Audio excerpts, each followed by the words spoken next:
Welcome everybody. This is the Thursday evening Viper Trading webinar. If you are here to learn about trading the futures markets using the Viper tools, you are absolutamente in the right place.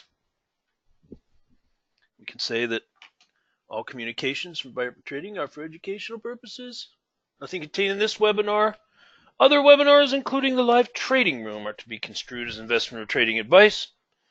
And of course, everybody in here does know that you do trade at your own sole discretion. A few late birds coming in. Hey, Chuck H. Hey, Chris H. Good to see you both. Bright, shiny faces this evening. By the way, we can skip right over the formalities of going to 2018 here on our disclaimer and skip right ahead to the 2019. Been looking at that for a whole year. Every time I look at it, you know what goes through my head? Man, we need to change that. It's been a whole year. Another, what, 3-4 days is going to be 2019. We'll just skip right to 2019. We'll be updated. All right, well, let's get over to screen one and a chart of our favorite instrument. You all know what it is. That's right, ES. ES is good for you. Now, we've had a period of unprecedented volatility. You know, it's unheard of to see 600,000-800,000 point swings. No, well, no, that's not true. I can say with some degree of honesty here that I recall a time, maybe I can't remember, maybe when the terrorist thing was going on back in early 2000s, probably maybe 10 years ago, plus or minus. We used to get huge swings like this on the Dow. Yeah, I remember there was a time. It's been a long time since we've had these big swings. Now, all of you know that we have several trade types that we teach here at Viper, okay? And I'll just summarize them very quickly because I want to get, we spent a whole 2 sessions on mid-band trades last, I think it was Wednesday and Friday, or a couple of Wednesday and Fridays ago. We had 2 whole sessions on mid-band trades. So I'm going to do a quick refresher overview, and then we're going to dive right into trades. Okay. So when we say the term mid-band trade, we are talking about, let me back up a little bit. We do have some new people here, so let me just get on the docket of what you're looking at here. I'm connected to a data feed to our broker, Ninja.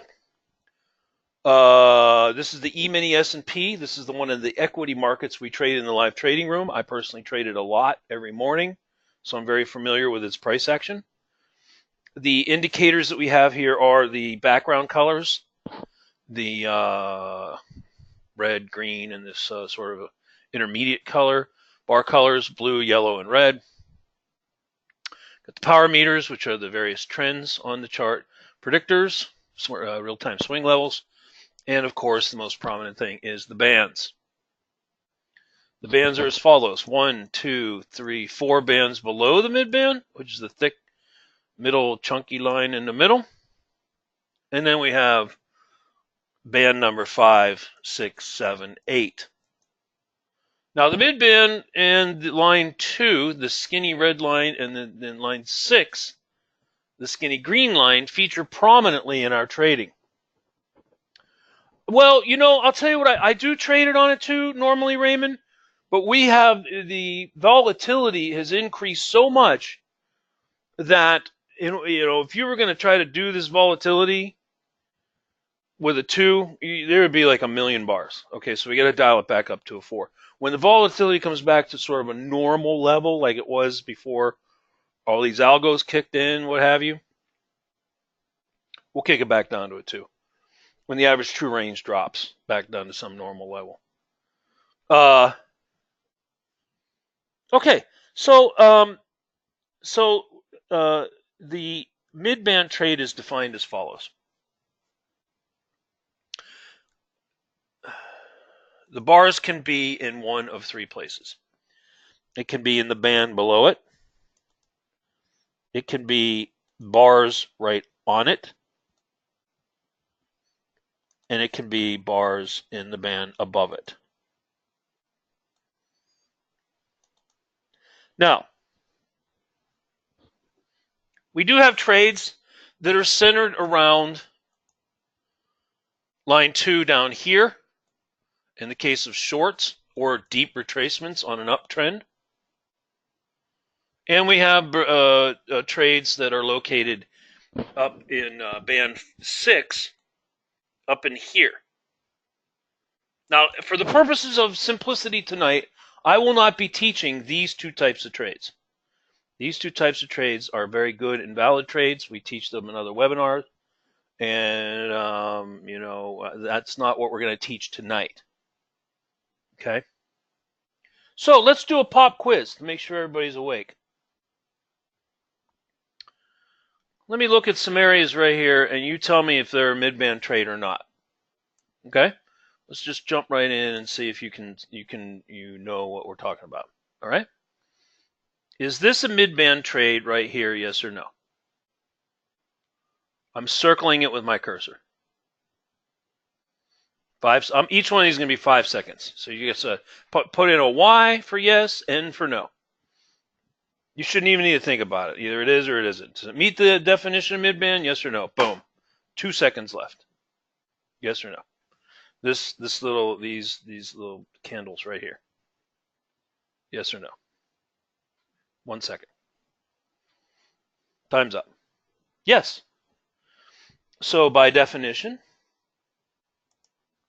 the candles are sitting in the box in the band just above the midband itself. Now we'll talk about how to draw these boxes in a few minutes. Okay, I don't want to get sideways into that until you know what a midband trade is or not. Okay, let's look at some other trades here.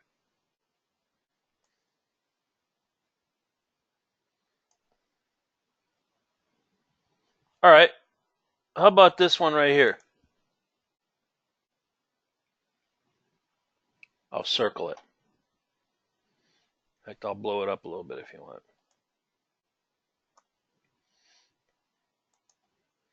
Is this a midband trade, yes or no?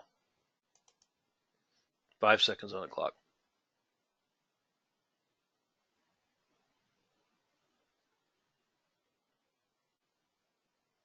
4 seconds. Midband trade, yes or no? The circle right here.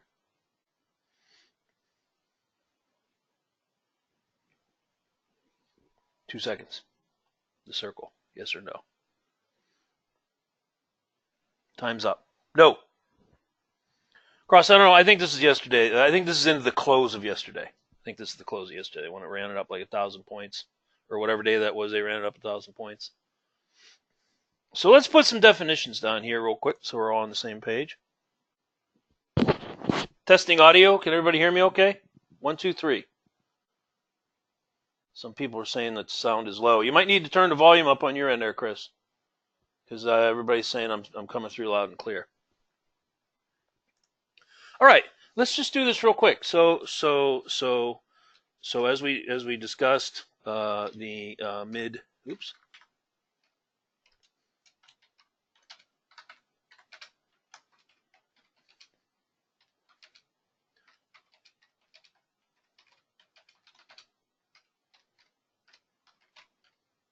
And when we say around, we mean the band above and the band below. Okay, that is the on or around part of it. Yes.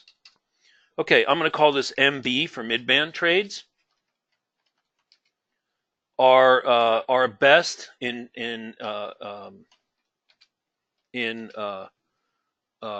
retracements in the trend.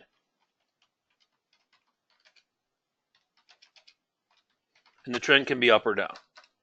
We would prefer to see a trending market and a retracement into or on the midband. It, by definition, would be a midband trade.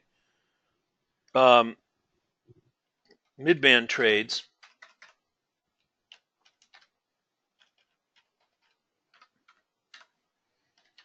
I'm going to phrase it this way. I'm going to say may or may not work may not work well in a range. And when I say that, I'm going to put the caveat here.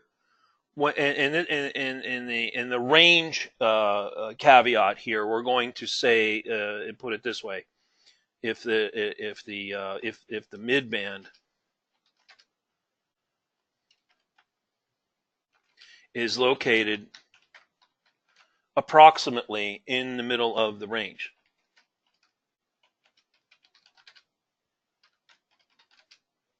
Now, why is this true? We're going to go look at this of the range. Why is that? Why can that be a problem when the midband, when you're in a range and the midband's in the middle of the range? Why would that be a problem for us? Any ideas? I mean, didn't you just say, Charles, that all midband trades are good trades? We should take all the midband trades, right? Every midband trade is good trade, right? Is that what you're saying? Well, where would be a place where it wouldn't be good? Let's look at some examples of that. Where would it not be good? And why would it not be good in those ranges? Why? Here, I'll go come up with a range. I'll see if I can find a good example of this.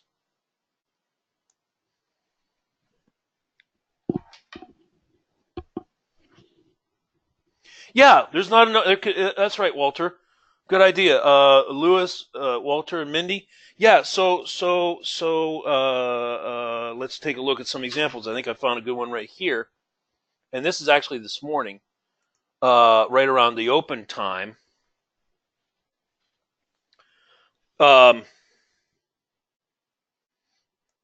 So it's really the relationship of and you can do a quick back of the envelope calculation on this to sort of get a feel. There may be what we call scalping opportunities, where scalping meaning that you're quick to take profit, and you tighten your stop very quickly. You're not expecting a big long run. Here's a perfect example of it right here.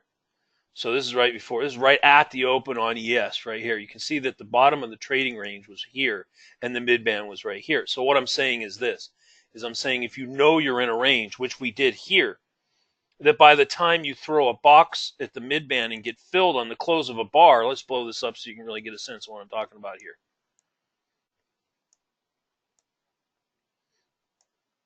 Okay, what I'm saying, in this case, you knew support was here at band number 1, right?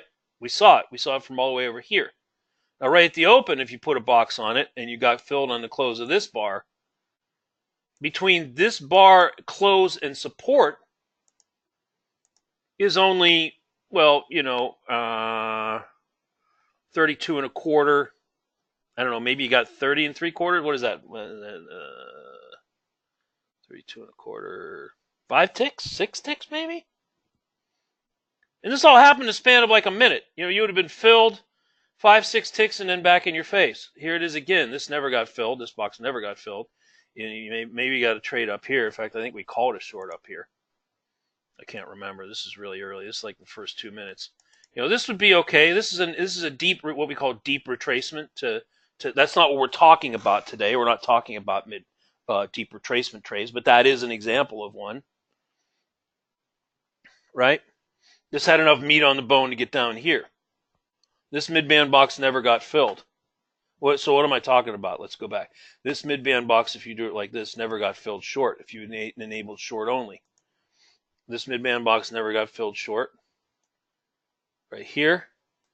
And this midband box never got filled short here. And then we started to look to trade the upside. We got a little bip up on a box. We pulled back. We took this long trade. Remember that? And then we stopped out. So what you want to do is when we have ranges, and we'll look at more ranges, okay? This is just one example of a range. And so if you recall, our note said back over here, the key is to quickly identify that you are in a range. And once you know that, you can calculate very quickly the distance between the bottom of the range. Here, let me drag my notes over.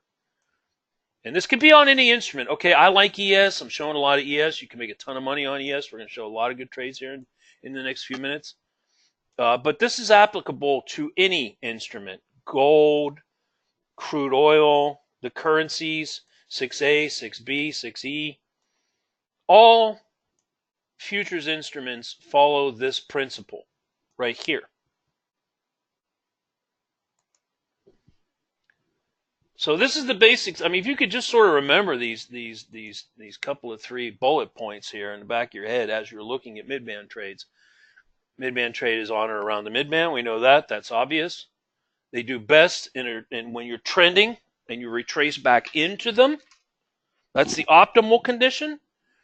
And many, many times when you're in a well-defined range, as ES does quite often, there's usually very little or no meat on the bone between the midband and the support and resistance level to get a trade-off to make any money. So let's look at the numbers so you just sort of keep them in the back of your head as far as this goes.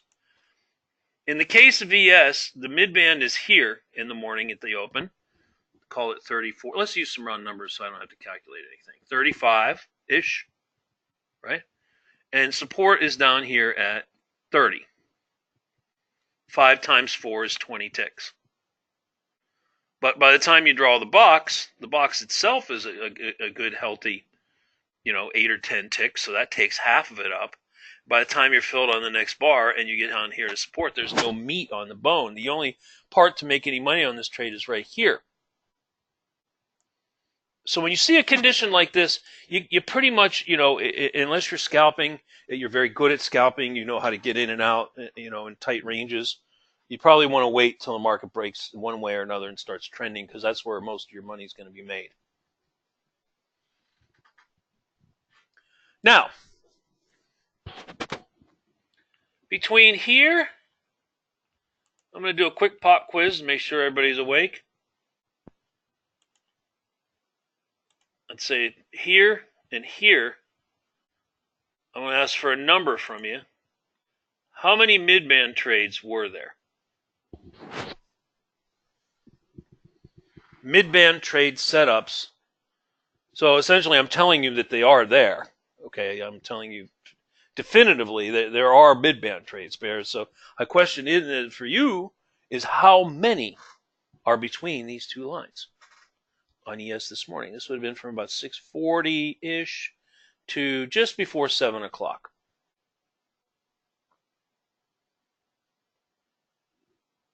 Counting midband trades between the lines before 7 a.m. Pacific time.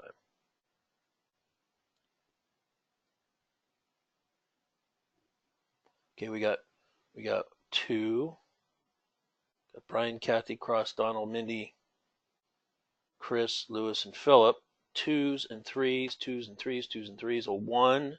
Walter, hey Walter, I didn't see you come in. 3 from Walter. Lewis is at 3. Chris is at 3. Cross says 2, maybe 3. Okay, all right, good. All right, so let's count them. But before we count them, pop quiz. I'm going to try to keep everybody on their toes a little bit here tonight. Now, in this swath of time, is this a midband trade, yes or no? Did you count this in your count? Yes or no? Does that qualify in between here and here? Did you include this in your count of midband trades, yes or no?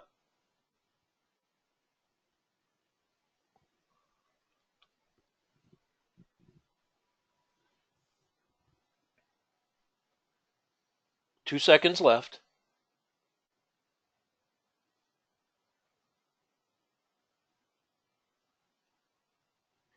No, there's no gray area here.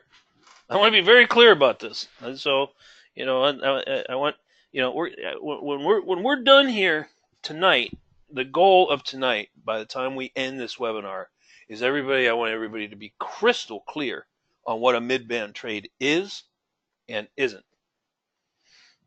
So that when I ask this question, there's no margin for error. We want 100% correct, where everybody gets gold stars and A pluses when they leave here. All right, let me ask this question a different way. Let me circle back and let me rephrase this question as follows. Remember our definition of a midband, right? What was our definition? On or around the midband. Now, are those bars right there on or around the midband? Now let me refresh you so we're all on the same page when we say on and around the midband. That was defined as this area right here, correct? This being on, this being just above in the band above, still considered a midband trade, yes? And the band below. Are these bands, I'm sorry, are these bars here? Yes or no? No. No, they're not. You can't possibly say yes. You can't, no, I don't know how anybody could say yes. Are these bars, yes or no, in here?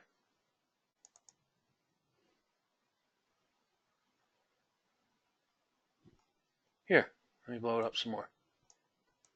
I'll stay on this topic as long as I need to, because I don't. Now somebody typed in something to the effect, that's not a midband trade. In a downtrend, that meets the minimum criteria for a short trade. That is correct. I think Mindy said that. Yes. So this is not a midband trade, but if you said, is it a minimum criteria trade, that answer would be yes. Because the minimum criteria in a downtrend is closing above the stealth line, the sneaky snake red little line here, and line 2. So these bars do qualify for minimum criteria, and if you saw that, that is correct. Yes. But let me get back to the original question. Is it a midband trade? The answer is no. It is absolutely not a midband trade. So when somebody asks you, is this a midband trade, yes or no, the answer is no. Absolutely no. All right, let's start counting them then. Let's look at what the opportunities were. So if you said, let's start counting midband trades from the line here. Do these bars here qualify as a midband trade? Yeah. Yeah, they're right on the midband, yeah? That's our definition. So yeah, that's a yes, okay?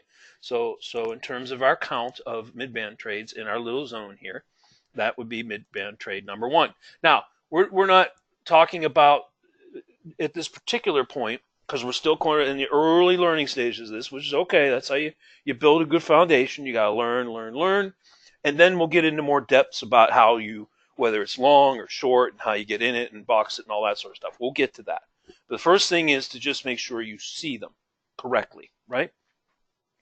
Okay, good. Now, how about these bars right here? How about those bars right there? Does that qualify per our criteria for midband? Yes. Good. Yeah, of course. That's midband trade number 2 in our swath of time, right? Okay, back over here. Coming on down. We all know that was a no-no, so that's not in our count, right? So this was a minimum criteria of trade, not a midband. Not included in our count, okay? All right, good. Okay, let's move on down. How about these bars right here? Do these bars count as a midband trade, yes or no?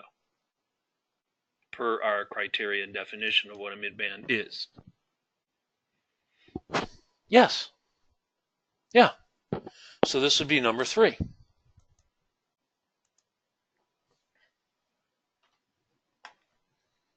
So if you said 3, you were right. That's correct. The correct answer is 3. 3 midband trades in the swath of time between 6:40 a.m. Pacific time, 10 minutes into the open of the equity market, and just before 7 a.m. over here. So you could say 3 midbands and 1 minimum criteria, but we're not counting minimum criteria, we're counting only midbands. All right, let's do this exercise one more time and see if we can get 100% of everybody getting them correct. Okay? That's our goal. I'm going to keep doing this exercise until everybody gets the midband trade correct, and then we'll move on. Okay? Are you ready? Okay, we're going to be counting midband trades again so we can all get together and get happy.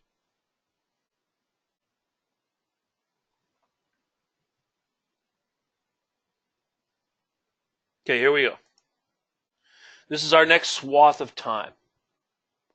And I'll put 10 seconds on the clock for you to count. And the bars are much bigger now. So you should see them much more clearly. I apologize. Some of you said that the bars were too squished and you couldn't see it really good. That's cool. No problem. So we'll make the bars super big. In fact, let's do that. So between here at 6:57 a.m. Pacific to here, let's call it 7:13.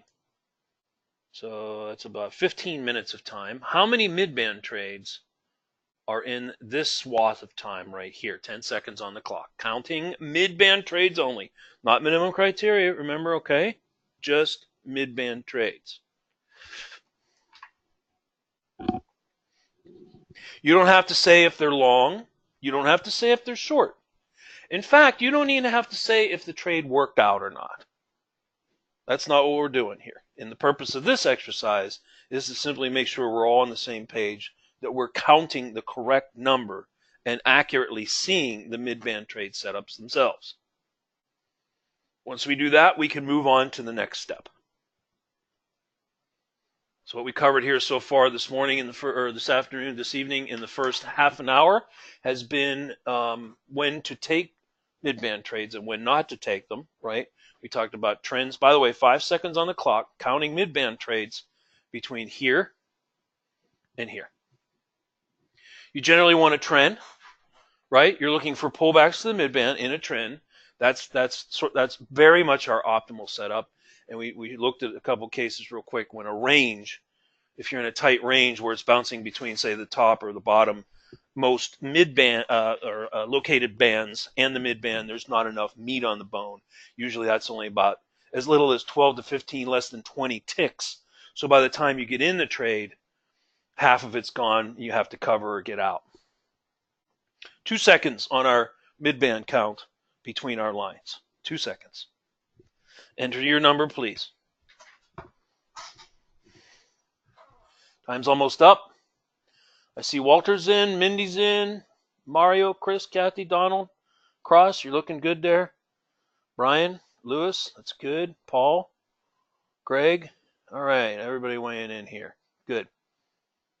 All right, Lewis, I saw your number there. Cool. Counting midband trades. Here we go. Starting from the line on the left,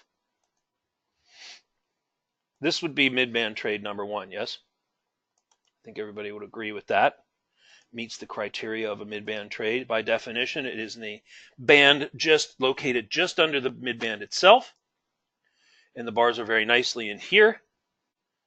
And so that is number 1. Now, by the way, if you're saying that you drew it like this and you had short only, because at the time it came, you had a red background and you were still thinking short, you never got filled short. So that's a separate issue. Whether you got filled or not and whether it turned into a trade is a separate issue. The fact of the matter is the bars meet the criteria, correct? Good. Okay, good. All right, well, let's look at the next one. Here we go. Midband box number 2. This one worked out to the long side. You were filled.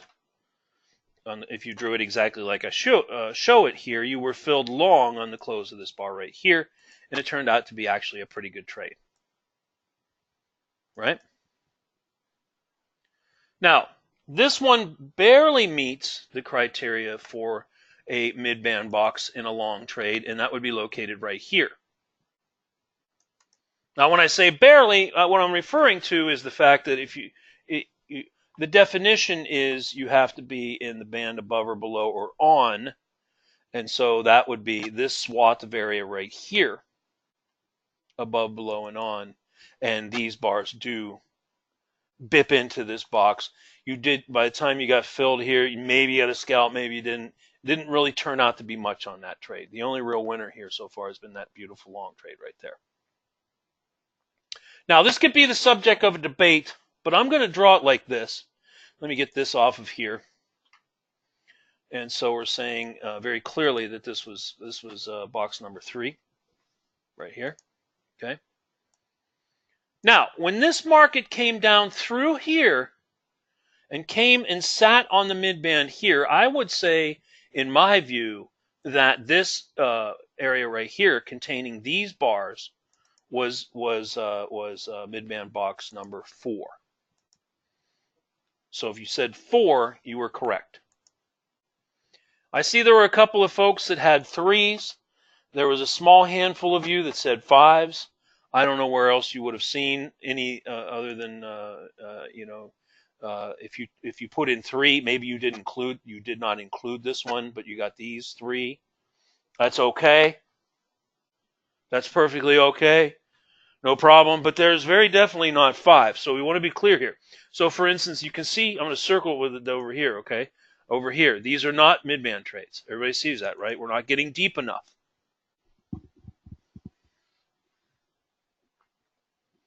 Mario says, this is a great exercise. It's helping me see the midbands boxes a lot better. I probably would have only taken 2 of those, but the 2 would have probably made my goal on those 2 trades that I would have taken. Well, good. That's what the purpose of this is. See, we have the comfort of sitting in our homes or our offices or wherever you're at, and maybe you're on a laptop, maybe you're on a computer, wherever you're watching this from, and the market isn't flying at you at 9 million bars a second, and we can comfortably look and say, okay, this is what happened this morning, and this is where we could have and should have taken trades. So let's talk about this. One of the reasons I focus so much on ES, and I know almost all of you know this, is that you get such good because it's so heavily institutionally traded. All of these AI programs and all the algorithms that are running against this script are sort of duking it out. And in one sense, they're sort of balancing and compensating for each other. And so you don't get these wild, like NASDAQ, you get these wild, unbalanced swings. Or even Russell sometimes, right? You'll get this massive sell-off. Thing will drop 60, 70, 80 ticks. Boom, boom, boom. You're expecting a little retracement into the mid-band, kiss and roll, get back in. No. Thing runs 40 ticks back straight up. So oil can do this too. On well-behaved days, oil can be very good at mid-band trades too. Yes. So if you wanted an alternative to ES, or ES is super slow and you're looking for something else, take a peek at oil. It's another very good instrument that has good runs, and very many days it will obey, or you'll get a lot of good mid-band trades. Yeah, absolutely. That's a good alternative. NASDAQ, YM, and Russell. Some days not so much. You can get probably the trade-off is there. Everybody says, well, Russell ran 60 ticks, and ES only ran 20 or 30 or 40. Well, but it's 12.50 a tick, so it's more than twice as much as the Russell and the $5 instruments. So what I'm saying is that for the same amount of run, it can run half, but you'll make the same amount of money. So let's come back here and look at how much this long trade made. And the short, just to put a number to it. Let's just use some real wrong. So I don't have to break my calculator out here. So let's put it in here 28. Let's call it 20, 27 and a quarter. You were filled long on that bar right there. Let's call it 28 just for giggles. And then let's say you got out at 35 ish. What was that? 20. What did I say? 20. Yeah, let's call it 27. 27 and a quarter. 27 to 35 is 8 points times 4. Well, 8 points times 50 is $400. This is, if you traded like I'm showing here, you got in here and you got out here, $400 a contract. Each contract here would have been, right, I mean, depending on your fill, less commission. Okay, I'm just giving you a round number, about $400. If you put 2 lot on and you traded it, you made about $800. So for some of you, that could be your goal. Sure, that could be your goal, right? Okay, let's come over here, and that's what I think Mario was saying. You're probably looking at this one here too, this short, and then actually you wouldn't get out of this short until, depending on your trail stop, somewhere down in here like that. So the short was in fact, I think I took this. I think I put a 4 lot on this. Let's put some numbers on this one here real quick. So you're filled at 28 and 3/4, call it 29-ish short, right? And then you get out down here at 20, 21. Okay, call that 21. What was this one? 29, 8 and a half, 7 3/4. So another four bones a contract here. 8 bones on a 2-lot. 8 bones on a 2-lot. Yeah, so I mean, if you took a 2-lot long here, you made 8 bones. You took a short here, you made 8 bones. 2 contract, 2 a long and a short, 2 trades, you made $1,600. So that could have been your morning right there. Am I coming through, everybody? Mindy, am I really low? Checking the audio one more time. Am I coming through clear? Mindy, you're going to have to try to turn your speakers up. If that doesn't work, you might need to log out and come back in. Everybody else is saying I'm loud and clear. So maybe I'm getting too far away from my let me adjust my headphone a little bit there. Maybe that's better. Yeah, I mean, a lot of times, I got to tell you, the sweet spot, let me go back here so we're all on the same page with ES, okay? All right, so many times, let's go back to the open and put things in perspective. Here's 630 right here. You can clearly see that at 630 itself, ES market was fairly choppy, right? You're in a little range down here. It was poking its head up. You thought the short was going to respect the top of this range, which didn't. Blew up through it. Maybe you caught the long, maybe you didn't. It's hard to say. I think I did call a mid-band long somewhere in here, as I recall. I can't remember exactly where it was. I think it was somewhere in here. So I think I caught part of this long, and then I got out, and then I think I got in short here. I did take this box right here. But the point I'm trying to make is that, here we are, this first 10 minutes of time, you really didn't miss much. It was pretty choppy. Maybe you made a little bit of money on the long. Maybe you scalped a little bit of the short, but that wasn't the big money. Okay, the big money was over here. And when I say big money, I mean, relatively speaking, more trading opportunity. So you had a beautiful short here. This was a money maker. I remember I made a ton of money on this. And I think Gary got out and got back in. That's what happened. Gary got stopped out. I remember that now. Gary got stopped out. He had tight stop. I was using the mid-band. I stayed in it. And then I think I got out. I think it stopped me out over here somewhere. I finally got out of it. So let's throw an assessment on this puppy. So long ago, I don't even remember. Let's call it 38. You got in at 38 short-ish, within a couple of ticks of 38. You rode it all the way down, and you got out at 22. 16 points times 50 is how much? 800. 16 points times 50 a point is $800 per contract, and I had a 4-lot on there. So you can do the math. It was a very good morning. This could have been your one and done right here. 6:42 to I think it was done before 7 o'clock. It's 6:50. You're in about 15 minutes. 15 minutes. $800 a contract. That's Bone City, Lewis. That's right. That's Bone City. In fact, I know for a fact some of you took it in here. Didn't you take this one, Chuck? You said you were done early too, or you might have been trading oil. I don't know. All right, let's move on. Yeah, that's some bones in your pocket, I'm telling you. So what I'm trying to press upon you is the sweet spot on ES is after the market's been open at least maybe 5 or 10 minutes. Now, sure, lately there's been some moonshots right at the open. But I want to qualify that by saying that even with the moonshots at the open, with the current volatility, you're getting follow-on trades after that, so you don't have to feel like you chase it in the first 5-10 minutes to try to scrape some bones together. And then here's the next swath of time right here. So between 6:40 and 7:17, 7:30, about that. It was that 30, 45 minutes, about an hour. That's when you want to make all the meat. Put the bones in your trading account, right? Okay, good. Let's go look at some more swaths of time while we had the room open live.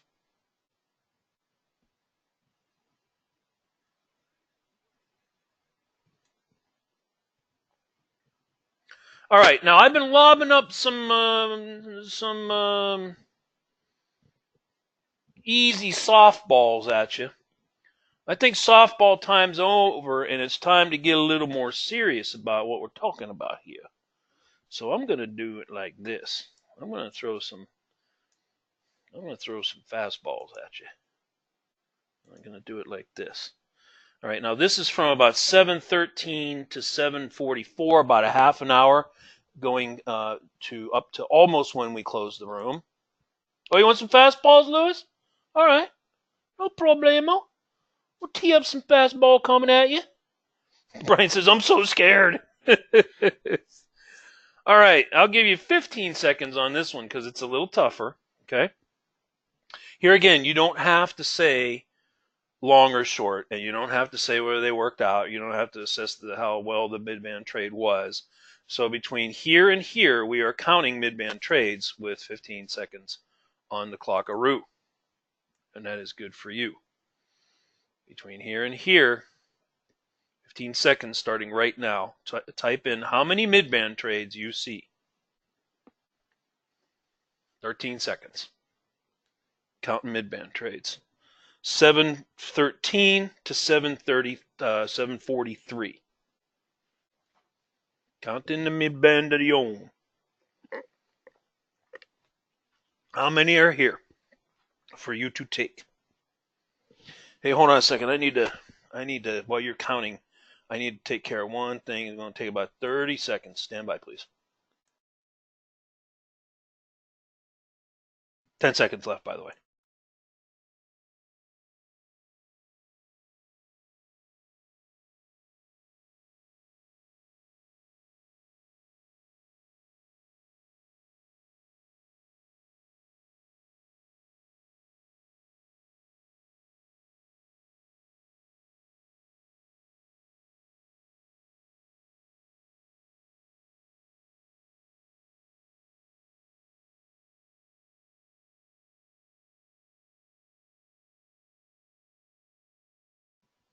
Time's almost up.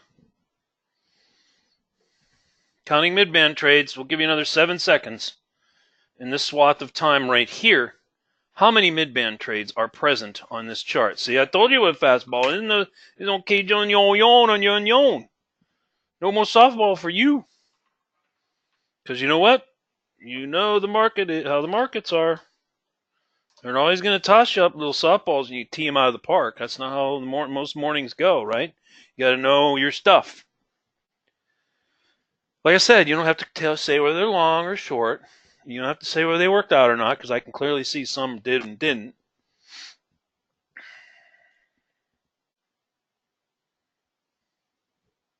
Three seconds. Boy, we got some wild numbers coming in here.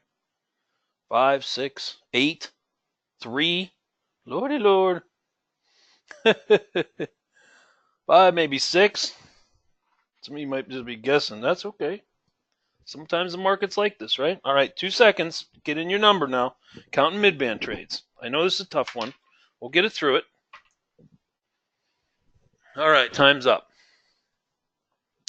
Now, counting from the left, we can clearly see that these bars right here qualify as a mid-band trade. Now, at the time this was drawn, you would come off a huge sell-off of like, was that 16 times 4, 60 tick sell-off on ES. The background was red, and you might have only had short enabled on this box, and so you probably didn't get the long, and obviously you didn't get filled short, but nevertheless, it's still qualified as a mid-band trade, so that is trade number 1 right there. Okay. Now, admittedly, this is somewhat of a sloppy one, and ES was in a transitional stage through this area right here between about 7:15 and 7:19. Had about a 4 or 5 minute time frame where it was kind of slopping around a little bit, and you may have been trying to figure out what direction it was going to go. But you can definitely make the case that is a mid-band box right there. So that's number 2. Okay? That's definitely number 2, no question about it. Now, whether you got long or not, it's hard to say. So we're not judging that right now. We're not looking at that. That's not what the purpose of what we're looking at here. Now, this is where it gets tricky. So I'm going to come back to this area right here. This is a controversial, tricky area. And I'll come back and explain it. So let's continue on without addressing this area, and we'll circle back in just a minute, okay? Now, let me ask a follow-on question to everybody who typed numbers in there at the account of the midband trades. Does this qualify as a midband trade in your count, yes or no? These candles right here.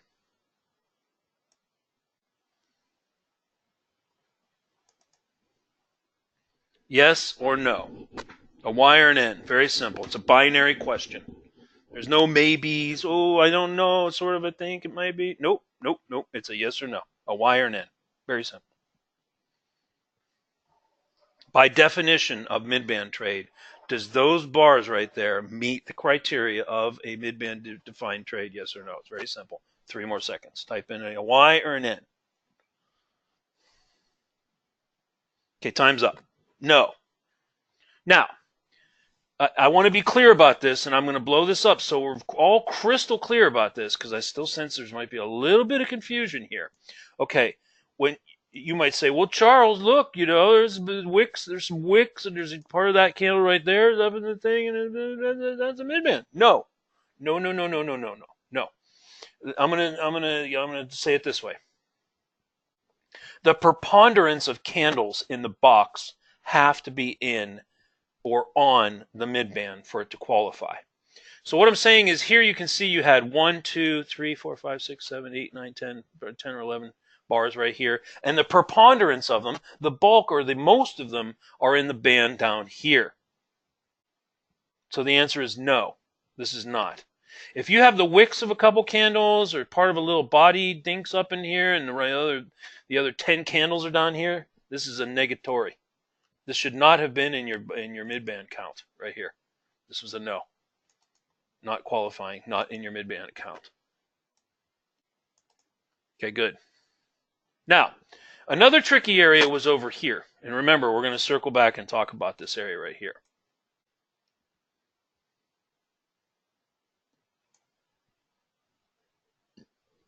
Some of you might have, excuse me. Let me take a sip of tea here. Hold on a second.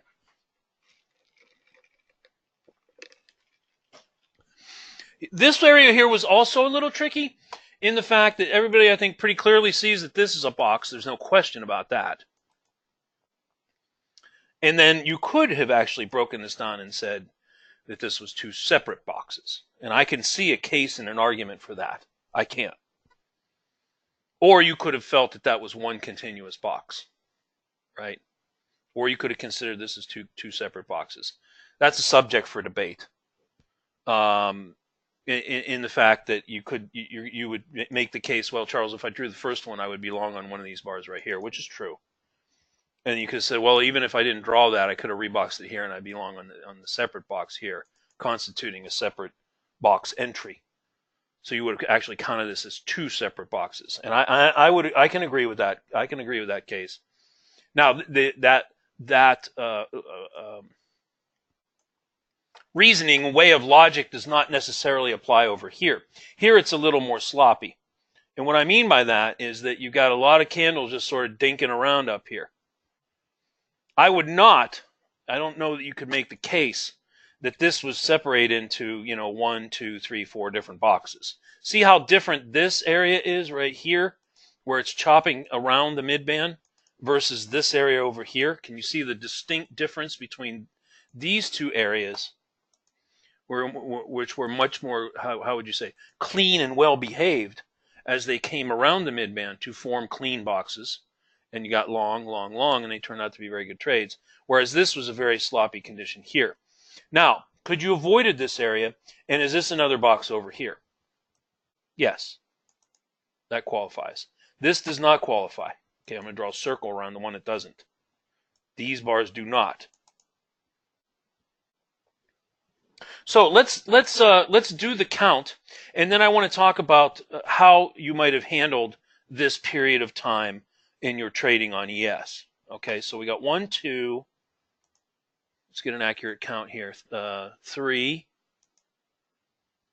And then, in my view, that was one continuous box there due to the nature of how the candles formed in this box right here, not several separate boxes. And then over here, this would have been midband box number 5.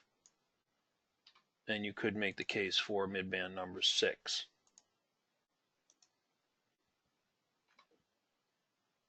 I mean, one way you could have had more than 6 is if for some reason you broke this into maybe 2 different boxes. And then I see quite a few had 5s. Some of you had 6s. A couple of you said 5 or 6. 5, maybe 6. There's an 8. There was a 7 and a 3. Well, let me circle back to box number 4.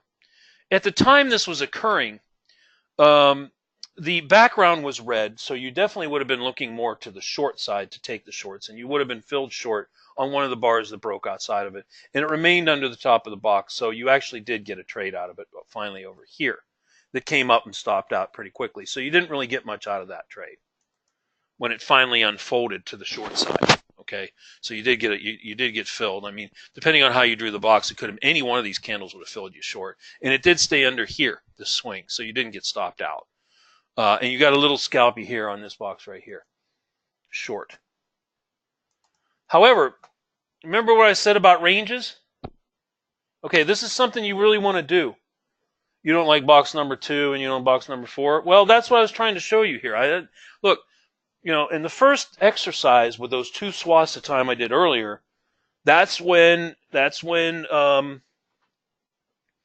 in 15 minutes before 7 and 15 minutes after 7 a.m. Pacific is really the sweet spot zone where most of your very good ES trades are going to happen. When you get into 7:15, 7:30, 7:45, 8 o'clock, sometimes the trade will set up and it might be clean. Other times it could be messy. But the point I wanted to make over here was this, is that you can clearly see when this short set up here. Oh, I got this wrong. Hold on. Let me circle back. Some of you are saying, wait. Is this a midband trade? And the answer is yes. So this box, so if you had another trade in here and you said 7, I could buy that. I could definitely buy that. 7. 7 could have been right there. Right. So you had 7, came down, broke. You would have short on that bar right there. Came up, kissed the midband. You got another chance for another box right there, and you got a scalp out of it. Anyway, back to the point I'm trying to make. Remember we said that you have to be, yes, I see some of you wound up with 7 or 8, so now I see it. I see it very clearly now. This was the range you were in at the time here. And remember he said by the time you get filled short and get down to support, which is right here, not a lot of meat on the bone. So that's what we're talking about. You know, if you're filled, let's say hypothetically you drew the box really super early and you happen to get filled on the short on that bar right there. You know, by the time you got out, it got filled, it hit your support, broke it by, I don't know, 3-4 ticks, and then came back up and took you out here.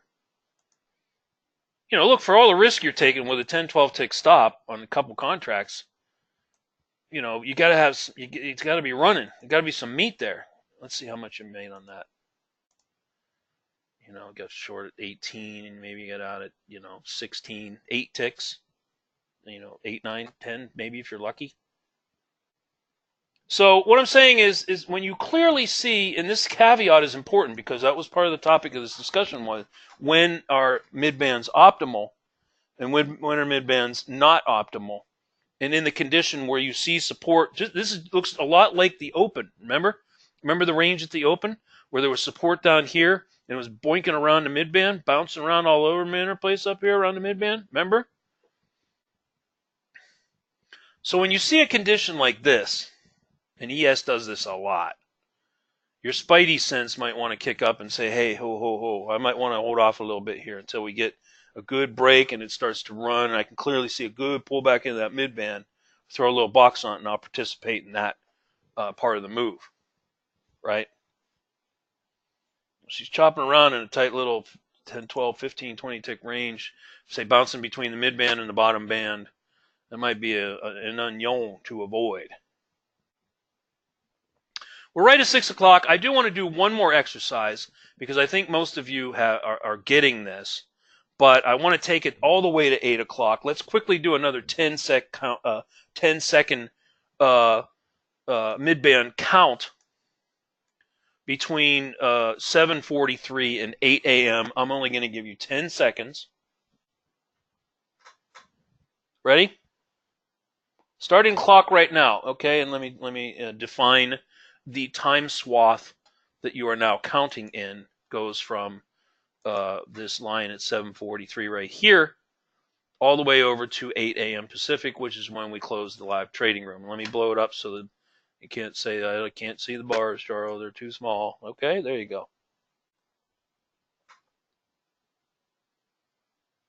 Yeah, that's a good comment. I'm going to share, Mario, if you don't mind, with the whole team here tonight.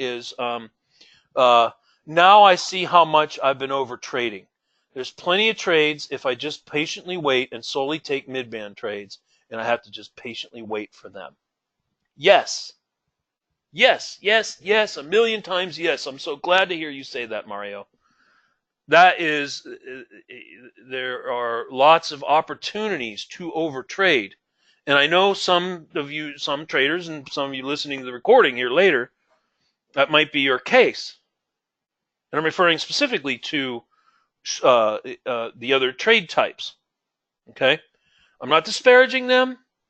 A lot of them work out, especially if you have a situation where you're in a huge trend, you don't get much of a pullback, and you want to participate in minimum criteria retracements, or if you get a deep retracement to the outermost band and you want to jump on the fact that it's pulled back and now you get a chance to get in. I get it. But if you want to have a good solid foundational base from which to start, I think you really want to start with the midbands. Okay? And once you perfect those, the sky is your limit. The world is your oyster. You can really take it from there once you get, especially on ES, because they come along all morning long. Here we go. Well, I see some comments related to predictors. I see some comments related to colors. I see some comments related to other things like power meters and what have you. We give you, the whole idea. We're gonna do the count here in just a second, then we're gonna wrap up. I think you've heard me say this 100 times before. Is we have traders all over the world trading all kind of different instruments in different time frames, and we have to provide the tools for that. And that's going to be not only in addition to the indicators that you see here, but the object trader tool and some of the other indicators that we have that aren't on this template. Now, that being said, this is how we teach, and we use the 4 range bars.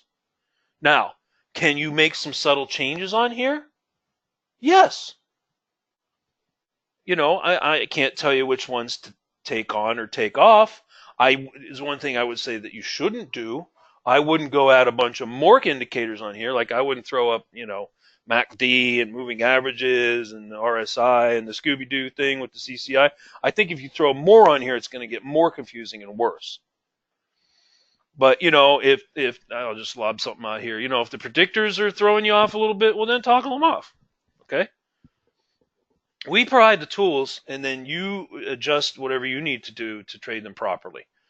All right, let's count some midband trades here. Ready? Starting from the left-hand line at 743, I see midband trade number 1 right there. Definitely meets the criteria. Filled long on the close of that bar right there. That's box number 1.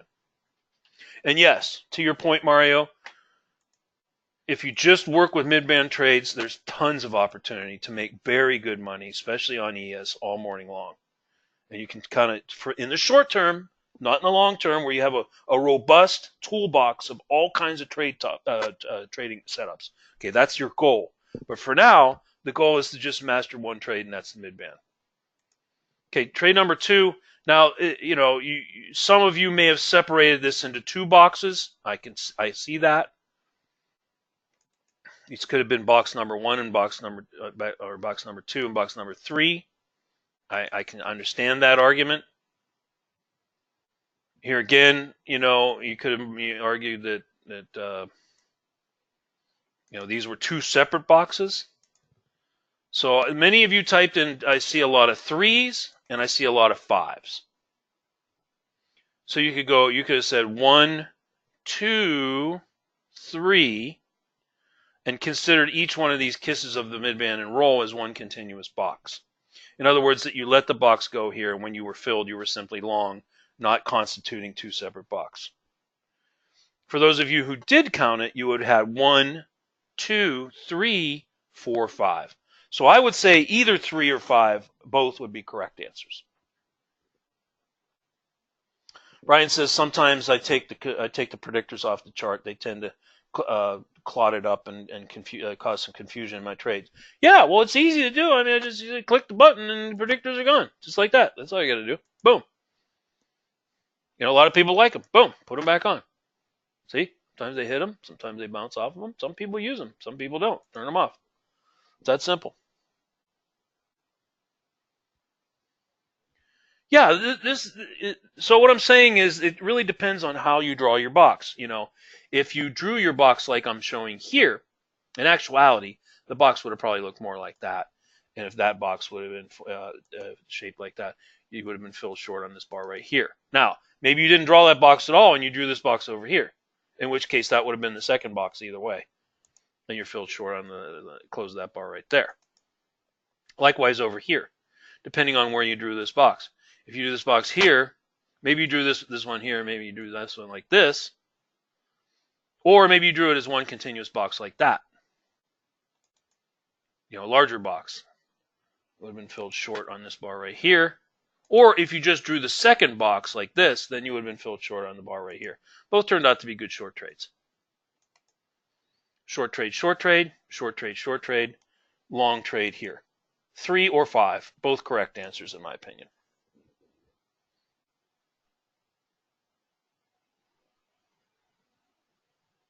Yeah.